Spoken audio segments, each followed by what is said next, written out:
Good afternoon. This is Patrick D. McCoy, the African-American voice in classical music, and I want to welcome you to this latest installment of the Opera Diva series. This series has featured some of the world's greatest singers, including Carmen Balthrop, Nicole Cabell, Christine Brewer, Marquita Lister, Laquita Mitchell, and Sarah Coburn. Today is no exception.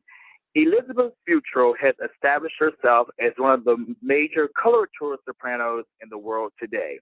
With her stunning vocalism and vast dramatic range, she has embraced a diverse repertoire that includes Vivaldi, Handel, Mozart, Bellini, Donizetti, Rossini, Verdi, Glass, and Previn.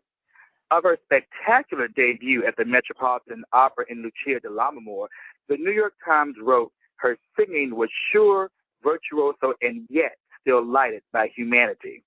This season, we will see Miss Futral as Violetta in La Traviata with the Lyric Opera of Baltimore, the Emily Suite at Carnegie Hall with the Avanti Chamber Orchestra from Finland, Fiordiligi and Cosi fan tutte with Washington National Opera, as well as a return to music of the Baroque in Handel's L'Allegro di Moderato.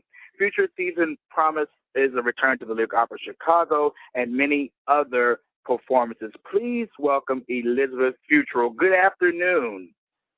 Hi, Patrick. So nice to be with you today. Oh, my goodness. It's wonderful. Now, the last time I had you on, we had a horrible Skype connection. You were in New Zealand. Tell us about your being there. Oh, that was a wonderful trip. I was there August and September of last year, and I was in New Zealand to sing Nedda in I Pagliacci, and in a wonderful production with New Zealand Opera, and it was a great opportunity for me to get to see that country. I had never been either to Australia or New Zealand, so for me it's just a wonderful opportunity to get to have an excuse to go there so far away. And yet such a beautiful country and beautiful people and really fine opera company. So it was a great experience all around. Now, you're currently singing in the Washington National Opera production of Così fan tutte, and I understand it's an interesting modern production. Tell me a little bit about that. It is. I have never sung Fioreligi in Così fan tutte, so this is my debut. So I don't really have, in my physical body and in my singing voice a certain, expectation, I guess, about how it should go. So for me, this is Così fan tutte, this modern production, and I think it works really well. I mean, I of course have nothing to compare it to personally. I've seen other productions of Così and more traditional ones, but I think of the Mozart operas, and certainly of a lot of the 18th, 19th century operas that people try to update. I think Così fan tutte is one that is easily updatable. I mean, the story itself is not so immersed in the period. The story is rather timeless, and these characters are rather timeless. And so updating it, it really works quite well. The story is retained, and the characters, sort of are allowed to act in a modern way, and yet the story remains the same. So what I think it does, and why the director chose to do it this way, is that it provides for the audience a sense of immediacy that sometimes you don't have when you have to sort of, go through the 18th century costuming and the language of movement, and you sort of have to translate all of that as well as the story, and so it takes that away. You know immediately who these characters are. They're people you know. They're your best friend. They're your sister. They're you, perhaps. So the story itself, I think, cuts right to the chase for the audience, and I think that's good, and I think it's fun for the audience more fun for the audience for that reason. Yeah, and just to speak to your point, I think that the fact that they've made it, in such a more modern way, it brings people to the opera house who may not ever come if it was, in huge gowns, or, sometimes that could be a turnoff. But like you said, the fact that they've made it, modern, I think it makes it more accessible. I hope so. I really hope so. I hope that's the case, and I hope people are coming who've never been before, and finding sort of a surprise there that they didn't expect. So, yeah, I think it's a good thing for the opera world. Now, speaking of which, I understand you're a small hometown girl. How did you end up coming to sing opera? Well, I am from a small town in Louisiana, and but I grew up with music around me. My mother was a classically trained pianist and flutist, amateur, but she was quite fine, and she appreciated good music and the classics, and she had sort of Brahms and Beethoven and Bach recordings that she would play. So it was in my home. There were other kinds of music as well. I mean, my sisters, three older sisters, listened to a lot of pop music, and so that was happening. And then my father was sort of a bluegrass person, and so he would always listen to bluegrass music going to sleep at night. So we would hear that in the house. So anyway, music was a big part of our life, and we were churchgoers, and so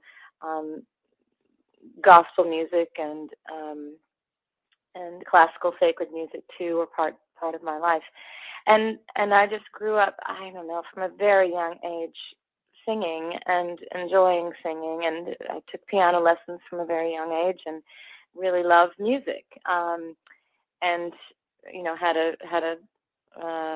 a knack for it, and so it was just a natural sort of progression for me. I didn't grow up steeped in the opera world, so that came a bit later, but actually college, really, before I discovered singing opera. I mean, I heard some opera before that, but when you find the right thing that sort of fits your voice, you know that. I mean, I guess as a pop singer, you know that certain pop music fits your voice, or a country singer the same. And with an opera singer, I think if you're able to sing opera, you have, of course, you have to work hard and sort of figure it out. But my voice fit that kind of music, fit opera music better than, say, pop music. And I also, felt sort of more aesthetically, I was drawn to it more so than other kinds of music. So anyway, that's kind of how that happened. And so really, not until college did I sort of discover the world of opera as a singer myself, and started exploring that, and really was intrigued by it and challenged by it, and sort of fell in love with it. And that love affair continues. Now, you just mentioned about the music fitting your voice, and that leads me perfectly into your association with Baroque music. Particularly, could you talk to me, or talk to the listeners rather, more about your association with J. Reilly Lewis and the Washington Bach Consort? Yes. Well, I actually first worked with Reilly in one of his Cathedral Choral Society programs there at the National Cathedral. We did a Mozart C minor mass. I believe that was the first thing that I did with Reilly. And then he asked me to sing with the consort. And so I've done a couple of things with them, and also made a recording with them of solo Bach cantatas. And so it's been a lovely relationship. I adore him, and I adore his fervent love for and recreation of all things Bach and lots of things Baroque. So he feels so deeply and passionately about Bach in particular, and so he's just a joy to work with, because he is all about the music. He cares about really nothing else. There's no ego involved for him. It's all about the music, and trying to be true to the music, and create beautiful experiences for the audiences that they serve. So that's been a really lovely and rewarding relationship for me, and I hope it will continue. We're always trying to find the next project to do together, but Baroque music for me also is very special and dear, and a wonderful world for me to sort of tiptoe in here, here and there. I don't get to sort of dwell in that land all of the time, but I do love it very, very much. I spent the day yesterday afternoon listening to that very recording of you singing Bach's Jachs Gartenal in London, and I was just enthralled, and it was so beautiful, and it was so virtuosic, as the New York Times described. And that brings me to my next point. When you're preparing for another period of music, I guess the best example would be opera versus Baroque. What kind of mental process goes on there? That it is a different language of music. Particularly Bach. It's like being dropped on another musical planet. Really, his music is very the vocal music is very instrumental in a way, and so you sort of have to really immerse yourself in that world. I find that I do, because it is a completely different language for me, and I find it really challenging, but also very rewarding. So it just requires for me a real mental exertion and physical, vocal exertion of trying to get my voice into that place. And really, it's just a matter of routining for me. It's a matter of being there and routine. So that's a lot of practicing, a lot of singing the music, and as I sing it, my voice sort of finds its way, So I don't really have any tricks to make that happen, except it's just, practice, the old rule that I just have to keep at it, and then my voice, finds its way, and then I start to feel comfortable again. Handel is a little different. It's for me more vocal, vocally sort of targeted than Bach, and so a little bit easier to wrap my head around. And I've done more of it, so I can sort of get into that gear a little more easily. And Handel is most of his libretti are very, very wonderfully dramatically driven too. So I love that about Handel, and so can sort of find guidance, through character and dramatic development. So.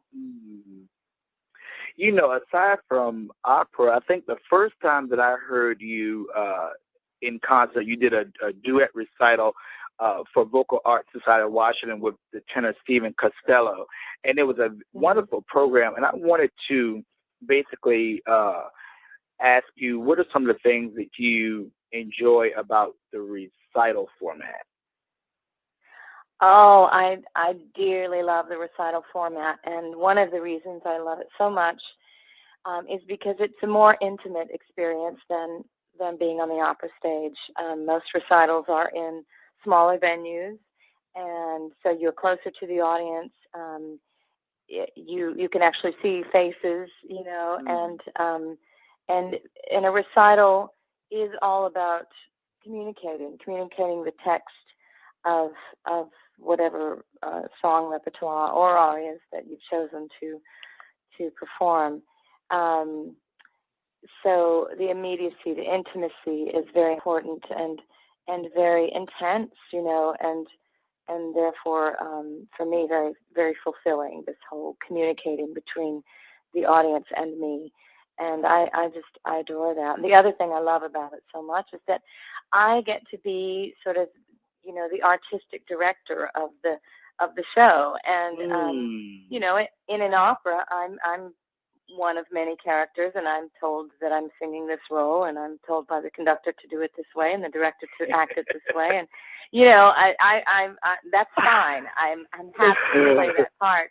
But for a recital, I get to choose. I get to choose the music, along with my collaborator, usually a pianist, and in this case Stephen Costello. We chose the program together, and we decided how we wanted to get our music across. We made dramatic choices.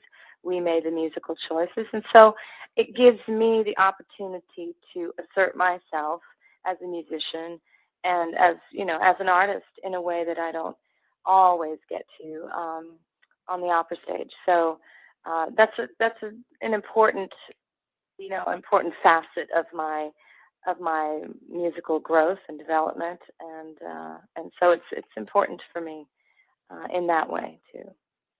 You also get to choose your own gown. That's right. Yeah, I forgot about that. That's the most fun. That was just funny. Now, I was talking, I had interviewed the soprano Laquita Mitchell a couple of weeks ago because she was doing, if I'm not mistaken, La Traviata with New York City Opera, and I lit up like a Christmas tree, and I could just feel myself beaming because I said, she said, the conductor, she said, Stephen White. And I said, that's Elizabeth Futral's husband. And so I wanted to move on and ask you, what is it like to collaborate with your husband, who is a conductor in an opera? Well, we have had the good fortune of being able to collaborate quite a few times now. We've done Traviata together, and we've done Lucia together, and we wish for more opportunities like that. It's a wonderful opportunity, I think, for both of us, largely because we share so many of the same musical aesthetics, I guess. We feel similarly about a lot of things, musical and opera-wise and dramatically, and so and we understand each other. You know, I trust him. I believe in him, and vice versa. You know, he knows my singing. He knows my strengths and my weaknesses better than anybody, and therefore, as a conductor, he is able to help me, you know, in ways that someone who doesn't know me as well wouldn't be as sensitive to. You know, on the spot, he can hear how things are going for me, and is able to respond to that. And so that's a real gift, you know, when I'm on the opera stage, to have someone so much in my corner, and supporting me in the way that he does. And you know, I have his full support, and I know that, and that's something I really cherish, and something, you know, that makes our collaborating very special for both of us, and I hope that translates to audiences as well. But you know, I don't think he treats me any differently than he treats other singers. He just knows me better. You know, he knows he knows what I can do, and he's able to be there and respond to that. So we've had, you know, many joyful experiences working together. So it's special. That's about all I can say. And anybody who's in opera, I mean, just hearing that, it harkens back to the musical love affair, so to speak, of Joan Sutherland and her husband, Sir Richard Bonning, who's the famous conductor, and they made so much beautiful music together, so many collaborations, and it was such an energy. So I'm sure that has to be the same type of thing. Like you said, you know, he's a conductor, but he also knows you, and he's in your corner, and I think that's wonderful. I do too.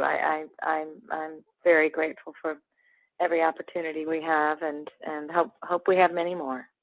So. Now, talk to me about some of your upcoming projects coming up. Well, one of the fun ones that I have coming up is this summer. I'll be in Cooperstown at Glimmerglass Opera Festival, and I'll be doing Marian the Librarian in The Music Man.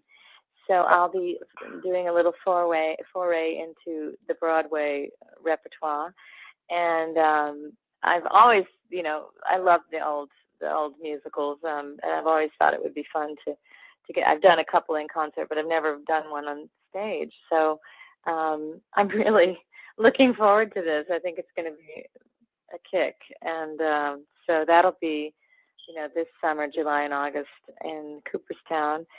And then the next new thing that I'm working on is an opera by Laurie Laitman, who is a DC area composer, and she has written an opera based on The Scarlet Letter. And so I will be playing Hester Prynne in The Scarlet Letter in about a year from now, in the spring of 2013 in Denver at Opera Colorado.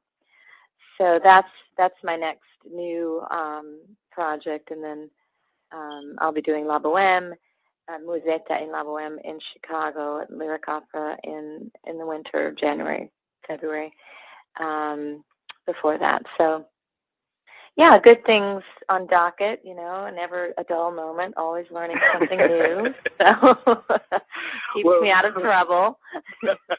Well, believe it or not, I still get nervous, and so I know I murdered the Handel piece. I know all the critics will probably hear me. I got so stumbled and tongue-tied on the Handel work that you're doing at the end of March. Could you maybe talk about the Handel?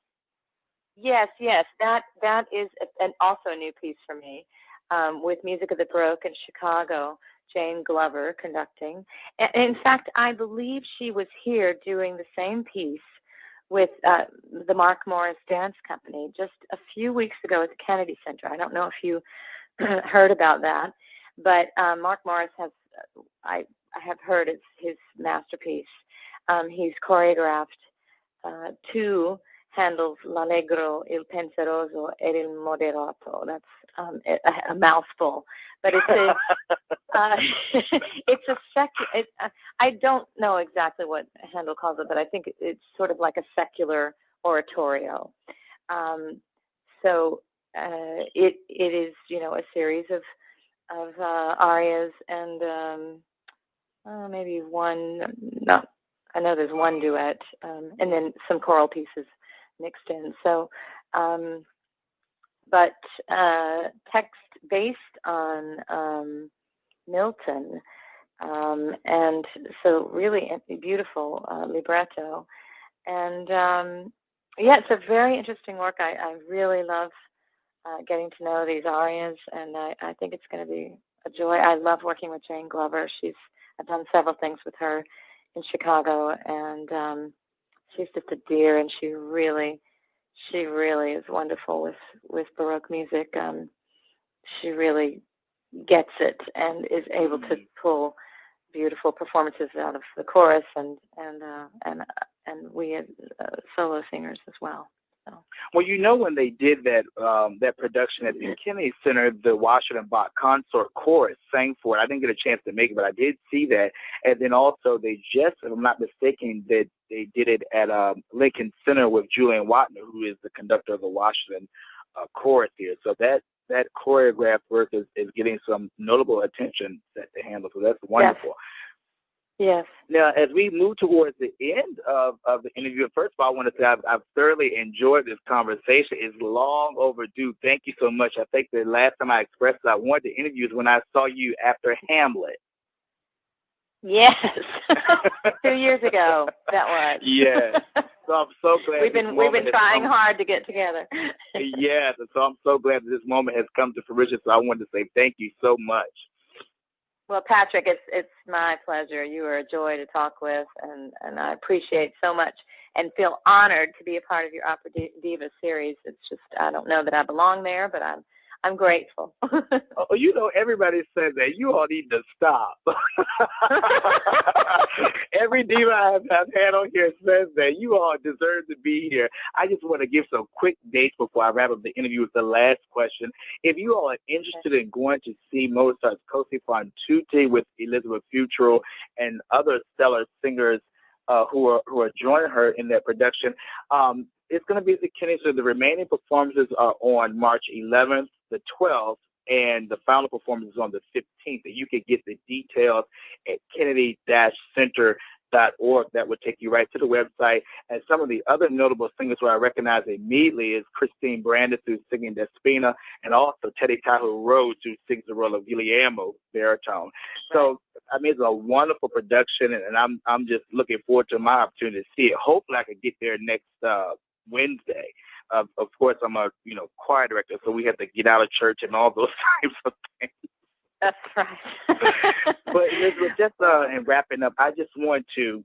I always like to ask our singers, because I know that there might be a young singer listening, and I want to just ask, what would be some advice that you would give a young singer pursuing this path of opera or performing professionally? Well, I would say that the most important thing to concentrate on in younger years and always is your singing and your technique. There are lots of other things that go with creating a career in singing, but if you don't have the technique and the ability to sing well and in pitch and with some style, then the rest of it,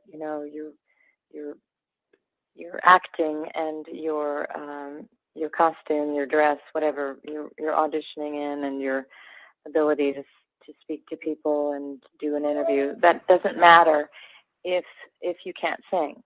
So really put 85% of your energy into pursuing great vocalism, and spend a little bit of time on the other things as you go along, but always focus on that and do find yourself a great teacher. If you don't have a great teacher now, make sure you're with a good teacher that you trust and who's giving you good information, whom you understand, and then take it from there. And all the other things, can fall in place. But if you don't have that bedrock of great singing technique, then nothing else can be built upon that. So that's my advice.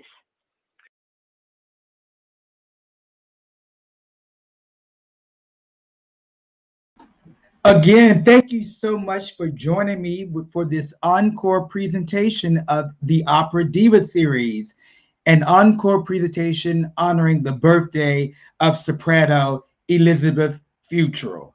Happy birthday, Elizabeth, and thank you so much for all you do for this great art form. Again, you've been listening to Across the Arts. I'm your host, Patrick D. McCoy. Have a great day.